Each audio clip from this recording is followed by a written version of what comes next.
మన పొలంలో అసలు పాముల్ని నేను తక్కువ చూసింది. అప్పుడు ఒకసారి పాప బర్త్డే ముందు వర్క్ అవుతున్నప్పుడు ఇలాంటి పామే, దీని తల్లే అనుకుంటా.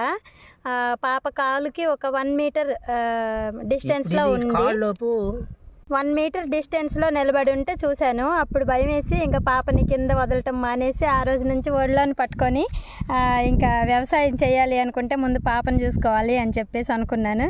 ఇన్ని రోజుల తర్వాత దాని పిల్ల ఒకటి కనిపించింది. ఈ ఫామ్లోనే ఇక్కడ ఒక పొట్టు ఉండేదన్నమాట. ఆ పొట్టు ఇప్పుడు లేదు.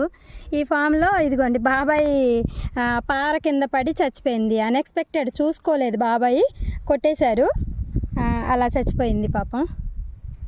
అంటే ఇంకా అది చాలా చిన్నది, ఇలా ముడుచుకొని ఉంటుంది. డే టైము దీనికి కళ్ళు కనిపించవు కదా బాబాయ్, పగలు దీని కళ్ళు కనిపించవట, రాత్రి మాత్రమే కళ్ళు కనిపిస్తాయి.